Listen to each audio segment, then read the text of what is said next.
Au début, j'étais surpris de pouvoir vendre mes photos. D'accord ? Je ne pensais pas que je pourrais vendre mes photos. Donc du coup, mon premier client, c'était The Economist. Mon deuxième client, c'était, je crois, la compagnie du gaz d'Oman. Le troisième, c'était Géo Allemagne. Donc, au bout d'un moment, mais rapidement, hein. Au bout d'un moment, j'ai compris que finalement, bon, j'allais vendre à qui voulait mes photos. Donc au début, c'est eux qui venaient, puis après, je me suis dit, bon, je vais essayer d'en faire un métier, donc je suis rentré chez Gamma Info, etc. Maintenant, pour être très honnête, je vends partout. Je pense qu'il y a plus, enfin, il y a encore quelques photographes sans doute qui peuvent se permettre de dire, je ne choisis pas de publier là, là, là ou là. Mais aujourd'hui, si on veut s'en sortir, si on veut en vivre, pour pouvoir voyager, donc pour pouvoir produire, etc., on ne peut pas attendre les assignments, on ne peut pas attendre les commandes, on ne peut pas attendre ceci, cela. Donc moi, on va dire, je suis plus un chef d'entreprise qui fait de la photo qu'un artiste qui va développer une œuvre, pour être honnête. Après, j'essaie de faire de belles photos, de belles histoires, etc., mais il ne faut pas se leurrer. Si on veut en vivre, si on veut pouvoir se payer un hôtel quand on voyage, il faut être prêt à accepter de voir ses photos publiées aussi bien dans le Daily Mail, que dans le Daily Star, que dans 20 minutes, que dans le Huffington Post. Et puis si on arrive à vendre à VSD, si on arrive à vendre au Stern, etc., à Rhythm Monthly, comme ça m'arrive quelquefois, on est très content parce que c'est valorisant. Ensuite, j'essaie de gagner d'argent avec des tirages, mais les tirages, je les ai grâce à l'exposition. Donc quand je vends des photos à l'Inflight Magazine de British Airways, très souvent j'ai des demandes. Parce que c'est lu par des gens qui ont beaucoup d'argent, de la City, etc. Et 3-4 fois, en étant publié dans le magazine de British Airways, j'ai eu des demandes de tirage, avec des tirages de collection, etc. Alors, au niveau des tirages, je pense que ça doit représenter 15 à 20% de mon chiffre d'affaires. Donc pas grand-chose, c'est-à-dire que je n'en vis pas. En même temps, je ne me donne pas les moyens d'en vivre. Je me suis aperçu que si on ne mettait pas sur le site internet les photos disponibles, dans une page spéciale tirage, les gens ne comprenaient pas que n'importe quelle photo était disponible. C'est couillon, mais les gens ont besoin de voir sur une page internet cette photo à cette dimension coûte ce prix-là. Donc je vais vous expliquer aux gens qui m'écrivent souvent est-ce que je peux acheter cette photo? Oui, elle est disponible, ils ne comprennent pas. Donc du coup, je suis en train de refaire un peu mon site par rapport à ça pour faire un vrai shop, un vrai magasin en ligne. Voilà. Un petit truc, j'ai mis sous chaque photo que je mets dans Instagram désormais, vous pouvez avoir un tirage de cette photo. Et finalement, j'ai commencé ça il y a un mois et j'ai dû faire 5-6 ventes là-dessus. Alors pas des grosses ventes, des ventes à 200-300 euros, mais finalement, c'est toujours pareil, ça se cumule, et c'est bon à prendre. Voilà. Donc aujourd'hui, j'ai des amis qui font les mêmes sujets que moi, les tribus, les cultures reculées, Mario Gers par exemple, lui ne fait que du tirage. Il ne vend pas au magazine, ou bien par accident quand les magazines reprennent des photos des galeries.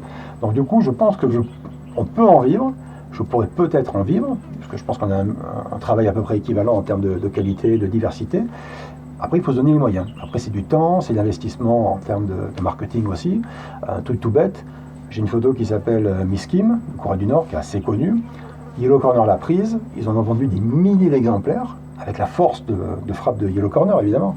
Ça fait, je pense, 3-4 ans que je me dis, je vais acheter un petit référencement Google avec militaire Corée du Nord, jolie fille, etc., la force peut-être, et que les gens tomberont sur une landing page avec cette photo. Je ne l'ai toujours pas fait, mais c'est quelque chose que je voudrais développer. Voilà. Après, vivre que du tirage, c'est aussi quelque chose qui ne me plaît pas. Enfin, je ne suis pas fan de ça, parce que ça veut dire quoi? Ça veut dire expo. Ça veut dire beaucoup de boulot. Une expo, c'est beaucoup de boulot. Il faut les tirages, il faut les apporter, il faut les accrocher, il faut les décrocher. Il faut parler avec des gens qui, quelquefois, ne sont pas super intéressants parce qu'ils ne comprennent pas trop ce qu'on fait. Donc, je ne suis pas un grand fan des expos. Voilà. Je refuse beaucoup d'expos parce que c'est très chronophage. Et puis, quand on me dit, on veut vous consacrer une expo, donc, par exemple, à Rennes, en Bretagne, Bruxelles-Rennes, c'est pas super pratique, quoi. C'est tout bête, mais voilà. Donc quelquefois, je préfère passer du temps sur mes photos en reportage plutôt que de bloquer une semaine pour une exposition. On me pose souvent la question de savoir combien je vends mes photos. En fait, alors pour être honnête, j'ai eu un relevé avec 0,01 centime d'une agence anglaise qui a dû vendre ça à un site chinois, qui a dû revendre ça à un site russe, qui a dû revendre ça à un site, je sais rien, en Laponie. Donc voilà, donc 0,01, ça c'est mon minimum, je pense qu'on ne peut pas faire moins. Et j'ai réussi à vendre une photo 17 000 € pour une campagne de pub aux États-Unis pour un pétrolier. Donc l'éventail est très large. Après, pour être honnête, une publication sur le web, c'est entre 300 et 600 €. Les fameux diaporamas que vous voyez sur le Daily Mail, sur le Spiegel, tout ce genre de sites, Nouvelle Obs, etc. Dans un magazine, les prix baissent de plus en plus, mais en général, on peut en tirer entre 1000 et 4000 €.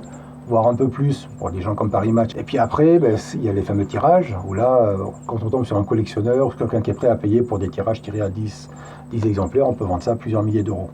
Mais à l'arrivée, une fois de plus, il faut multiplier les canaux de distribution. Il ne faut pas se dire, je suis photographe, je ne fais que de l'art, je ne fais que des tirages. Je suis un photographe de reportage, je ne fais que du reportage. Je suis un photographe de stock, je ne fais que du stock. C'est stupide. Une fois que les photos sont faites, il faut les pousser, les pusher, littéralement, auprès de tous les canaux de distribution. Si on veut gagner sa vie. Après, si on veut rester dans son trip de je suis un artiste et je souffre et je mourrai inconnu, on peut continuer, c'est pas une obligation. 38 000 quelques. En fait, Instagram, j'ai commencé ça il y a quelques mois. J'avais pas trop vu l'intérêt, puis je perdais souvent mon mot de passe. J'arrivais jamais à me reconnecter à mon compte, tout con. Et puis je m'y suis mis un peu sérieusement il y a quelques mois donc. En fait, bon, de par mon retour d'expérience, je peux dire que la langue anglaise est très intéressante. La diversité des pays à poster est vraiment très intéressante parce que c'est là qu'on attrape, entre guillemets, des nouveaux followers. Quand je mets Éthiopie, j'ai beaucoup d'Éthiopiens qui viennent. Quand je mets Chine, j'ai beaucoup de Chinois. Chine, je mets des hashtags en chinois aussi. Je mets souvent des hashtags dans la langue locale. La langue du pays suffit. Hein. Vous allez sur Wikipédia, vous copiez le truc. Je m'aperçois aussi que les gens aiment le texte. Alors c'est du boulot. J'ai la chance de faire aussi des reportages. Donc du coup, je fais un copier-coller d'un bout de reportage, hop, et je mets la série dedans. Je devrais faire aussi des séries comme des reportages, c'est-à-dire publier 5 photos qui tous les jours racontent une suite. Je ne le fais pas, mais je sais que je l'ai fait un peu et ça marche très bien. Très bien. Et après, malheureusement, c'est vrai qu'il faut imaginer qu'on a aussi un public très large sur Instagram et que c'est vrai qu'un bel enfant avec des beaux yeux, ça marche très très bien. Et donc j'essaie moi de mélanger les enfants avec les beaux yeux, les jolis animaux, des belles histoires avec des choses plus percutantes, plus tristes, pour que les gens qui viennent uniquement là pour voir la beauté du monde soient aussi, une fois de plus, interpellés par l'histoire d'une jeune albinos qui a eu les bras coupés parce que ses bras ont été vendus par des sorciers, ou bien le sort des Kurdes que je suis allé voir il y a 3 ans maintenant. Donc moi je me sers d'Instagram d'abord pour montrer mon travail, pour être aussi suivi clairement par des professionnels, hein, des photo-éditeurs, etc. Et de plus en plus je vois qu'ils viennent, des gens d'Al Jazeera, des gens du Télégraphe, des gens de l'email, etc. Donc il y a aussi un intérêt commercial à faire ça. Et puis après, c'est vrai que si on voulait aller au bout, il faudrait vraiment soigner ses mots-clés, il faudrait vraiment répondre à tous les commentaires, à toutes les questions. C'est très chronophage, mais je sais que la clé de la réussite, c'est garder ce lien en direct avec mes fans, puisque les gens, quand vous leur répondez, sont très heureux. Ils n'y croient pas souvent, et quand on prend le temps de répondre, on a à nouveau une réponse, donc on doit à nouveau répondre.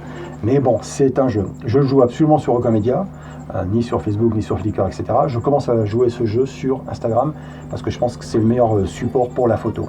Facebook étant de plus en plus tourné vers la vidéo, je pense qu'Instagram restera effectivement beaucoup sur la photo.